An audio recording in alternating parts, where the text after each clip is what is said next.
Hi, everyone. Today I want to share one of the most effective ways to improve your CELPIP reading score, especially in parts 3 and 4.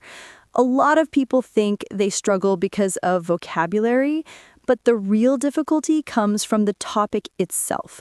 CELPIP uses real-life Canadian issues, so when the topic feels unfamiliar, the whole passage feels much harder.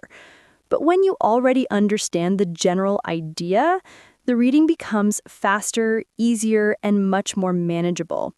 So in this video, I'll explain what kinds of topics actually appear in CELPIP, how these passages are usually structured, and finally, the best way to prepare using Canadian news.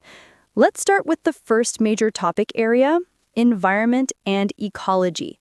In this category, CELPIP often includes themes like climate change, pollution, water quality, habitat loss, endangered species, conservation programs, human impact on nature, invasive species, and even natural disaster response.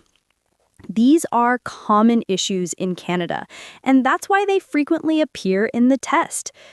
Environmental passages usually follow a clear structure. They start by introducing a problem, such as wildlife decline or contamination.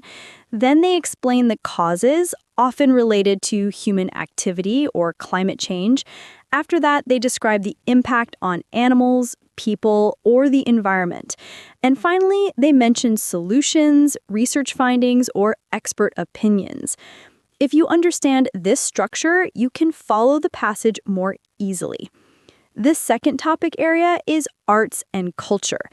Common themes include government funding for the arts, public access to cultural programs, debates about whether arts should be supported by taxpayers or by private sponsors, the cultural value of art, and accessibility issues. These passages usually present a debate. They introduce the issue, explain what supporters think, explain what critics think, and then provide some type of conclusion. This is exactly the same structure used in CELPIP Part 4, where viewpoints are compared. The third topic area is public health and community. CELPIP often uses themes such as community health programs, mental health initiatives, senior support, the benefits of physical activity, social isolation, and different public health projects. Public health passages usually describe a problem in the community, explain how that problem affects people's lives, introduce a program or solution, and then discuss the results or expert evaluations. The fourth topic is science and technology. Here, CELPIP passages often talk about research projects, wildlife tracking, scientific discoveries, new technologies used in Canada, environmental science, or satellite studies. These passages normally follow a scientific flow: the purpose of the research, the method or technology used, what the researchers found, and why the findings matter.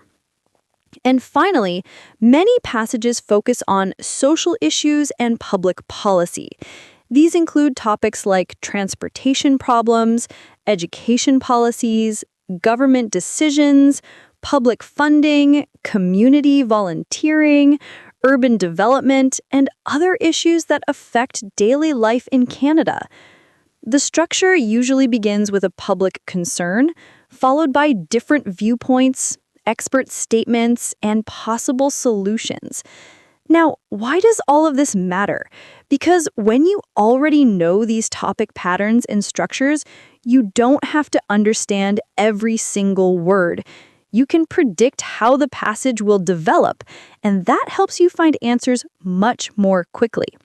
So, how do you build this background knowledge?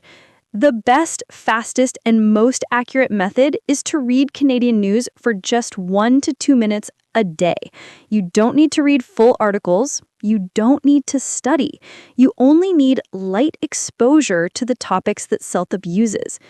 Canadian news is perfect because CBC, CTV, and Global News cover the exact same themes you see in the CELPIP test: environmental issues, Canadian health programs, arts funding debates, indigenous issues, wildlife conservation, education changes, transportation problems, and community initiatives.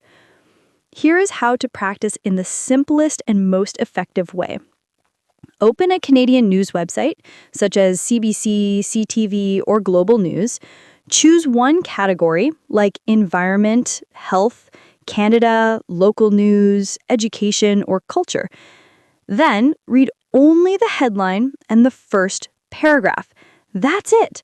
The first paragraph always gives you the main idea, just like CELPIP. You are not trying to learn every word. You are simply trying to recognize the topic and understand the general structure. If you do this for just 1 minute a day, you will start noticing repeated patterns. You will see the same kinds of issues over and over again. And once these topics feel familiar, CELPIP reading part 3 and 4 will suddenly feel much easier. So remember, the secret to CELPIP reading isn't memorizing difficult vocabulary. It's becoming comfortable with real Canadian topics and recognizing how these passages are organized. Thanks for watching, and I'll see you in the next video.